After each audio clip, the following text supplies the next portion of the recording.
Baik, Assalamualaikum warahmatullahi wabarakatuh. Selamat siang, pagi, sore, malam semuanya. Perkenalkan, kami kelompok 3 akan membahas terkait studi kasus pengaruh heterogenitas kerapatan daun dan jarak tajuk kanopi terhadap laju deposisi kering. Selanjutnya, anggota kelompok kami terdiri dari Maharani Nurul, Faza Iza, Dika Putra, Muhammad Dafa, dan saya sendiri, Fahira Aziza. Selanjutnya, ada outline presentasi dari kelompok kami. Yang pertama ada pendahuluan, dilanjutkan dengan metodologi, lalu hasil dan pembahasan, dan yang terakhir adalah kesimpulan. Selanjutnya merupakan pendahuluan. Polusi di planet ini meningkat setiap hari. Untungnya, pohon memberikan solusi alami untuk beberapa polusi dan gas berbahaya yang menyebabkan polusi ini. Pohon ini membutuhkan fotosintesis untuk menghasilkan nutrisi, sehingga pada proses ini membutuhkan karbon dioksida dari udara untuk memproduksi makanan, dan dengan mengambil karbon, para pohon ini dapat melepaskan oksigen yang tersisa ke lingkungan. Nah, pohon ini juga membantu membersihkan lingkungan dengan menyerap gas yang mencemari atmosfer dan dengan cara membersihkannya. Pohon ini mampu membersihkan udara dengan mengurangi polutan. Polutan gas juga ini termasuk ke dalam berbagai contoh, yaitu diantaranya adalah dioksida seperti sulfur dan nitrogen. Partikel udara ini akan terhirup jauh ke dalam paru-paru jika pohon tidak menyerapnya dalam proses fotosintesis. Lalu polutan gas yang dibawa angin akan diserap oleh daun dan dilakukan sebuah proses bernama impaksi. Ketika polutan gas sudah menempel pada daun, maka akan dimasukkan melalui stomata sehingga terjadi proses yang disebut deposisi kering. Nah, deposisi kering ini terjadi saat polutan gas terdeposisi pada lingkungan dalam keadaan kering. Polutan gas ini tercipta dari berbagai aktivitas manusia, misalnya industri. Aktivitas deposisi ini dapat terjadi karena adanya pelepasan produk melalui udara maupun kontaminasi langsung produk yang berbahaya ini dengan permukaan tanah. Lalu for your information, deposisi kering biasanya terjadi di suatu daerah yang dekat dengan sumber emisi. Faktor-faktor yang mempengaruhi dry deposition adalah kecepatan angin, suhu, dan kelembaban relatif. Lalu tujuan dari studi kasus kami adalah menentukan pengaruh kondisi kerapatan daun dan jarak tajuk kanopi terhadap laju deposisi kering. Metode yang kami gunakan di sini adalah studi literatur. Di sini kami menggunakan referensi utama sebuah jurnal yang dikarang oleh Teresia dan kawan-kawan pada tahun 2021 yang berjudul An Effect of Spatial Heterogeneity of Leaf Density and Crown Spacing of Canopy Patches on Dry Deposition, yang mana jurnal ini secara umum menjelaskan terkait fenomena deposisi kering pada daun di tajuk pohon terkait dengan transfer momentumnya. Untuk melakukan pengkajian terkait fenomena perpindahan momentum yang dalam hal ini adalah mengkaji keterkaitan variasi kerapatan daun dan struktur tajuk dalam memodelasi terjadinya transfer momentum dalam mekanisme dye deposition. Di sini berdasarkan referensi utama yang kami baca, itu menggunakan Parallelized Large Edge Simulation Model atau PALM, yang mana model ini menghitung perpindahan momentum, massa skalar, serta panas antar kanopi dan atmosfer pada beberapa lapisan titik kisi kanopi vertikal dengan mempertimbangkan variasi kerapatan daun yang diinduksi hambatan dalam subdomain kanopi. Dan berikut bisa teman-teman lihat terkait persamaan pembangun yang kami gunakan.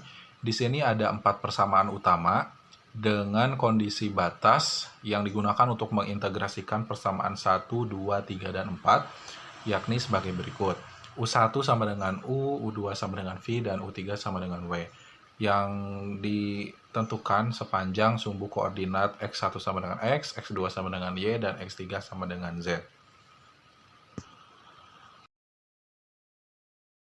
Bagian pertama adalah pengaruh dua kondisi kanopi terhadap deposisi kering, di mana terdapat dua kondisi, yaitu kondisi homogen yang berarti struktur kondisinya sejenis, dan yang kedua adalah kondisi strip atau struktur kondisinya yang diberikan jarak atau gap. Kecepatan angin memiliki korelasi dengan lebar strip. Ketika lebar stripnya semakin besar, maka laju deposisinya juga akan semakin besar. Hal ini terjadi karena angin dapat melaju dengan cepat dan leluasa saat melewati antar kanopinya. Dilihat pada gambar tersebut merupakan grafik kecepatan angin rata-rata pada waktu di mana A adalah kondisi homogen, lalu B adalah kondisi kanopi strip yang kecil, dan C adalah kondisi kanopi strip yang besar. Nah, pada gambar ini, kecepatan angin pada kondisi homogen memiliki kecepatan yang tinggi hanya pada bagian awal. Berdasarkan grafik A, angin berhembus tinggi saat berada di ujung kanopi terluar dan menurun menjadi stabil saat melewati kanopi yang homogen. Hal ini mengindikasikan bahwa laju deposisi pada kondisi homogen adalah rendah seiring dengan kecepatan angin yang cenderung stabil. Lalu untuk kondisi kanopi strip, deposisi memiliki nilai yang tinggi ketika angin menabrak bagian kanopi terluar dan kemudian menurun saat melalui hambatan. Hal ini terjadi secara berselang-seling. Oleh karenanya, kanopi strip menciptakan tegangan geser dan menginduksi terjadinya turbulensi. Oke, selanjutnya saya akan membahas mengenai regresi kanopi terhadap lay atau leaf area index. Nah, lay ini merupakan luas daun yang memiliki indeks yang dapat digunakan dalam mendorong ejeksi melakukan lebih banyak perpindahan ke kanopi. Nah, dapat dilihat berdasarkan grafik di samping, didapatkan bahwa lay homogen berbanding lurus dengan RCA, sedangkan lay STR berbanding terbalik atau bernilai negatif terhadap RCA. Nah, dapat dikatakan bahwa lay homogen akan meningkat seiring dengan meningkatnya RCA, tetapi untuk lay STR hanya akan meningkat ketika RCA yang menurun. Baik, selanjutnya saya akan membahas mengenai estimasi momentum transfer. Perpindahan atau transfer momentum dapat dinominasi oleh ejeksi ataupun sweep. Untuk menentukan bagaimana perpindahan atau transportasi momentum dapat terjadi, menurut Catul et al. Pada tahun 2006, dapat dengan melakukan analisis kuadran dengan indeks dominasi sapuan, di mana delta S0 sama dengan vektor VRW 4 dikurang vektor VRW 2 per vektor VRW, di mana untuk delta S0 sama dengan momentum transfer, VR sama dengan kecepatan angin, lalu W sama dengan negatif yang mempresentasikan hembusan. Lalu VRW 4 per VRW merupakan fraksi tegangan di keempat, di mana VR positif dan W negatif yang mewakili sweep. Lalu VRW 2 per VRW merupakan kuadran kedua, di mana VR negatif dan W positif yang menandakan ejeksi. Lalu dari persamaan tersebut, didapat bahwa perpindahan momentum sweep dapat terjadi ketika S0 besar dari 0, sedangkan ejeksi dapat terjadi pada S0 kecil dari 0. Menurut Catul et al. Pada tahun 1997. Baik, selanjutnya saya akan membahas mengenai kesimpulan dari hasil pembahasan pada sebelumnya.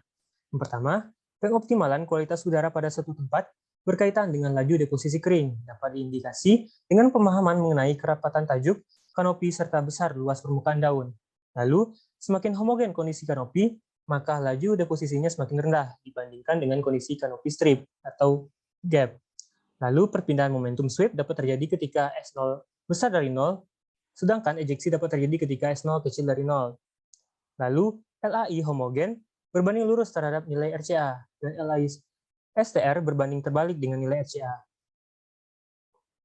Baik, ini merupakan daftar pustaka dari hasil studi kasus kami. Terima kasih atas perhatiannya. Assalamualaikum warahmatullahi wabarakatuh.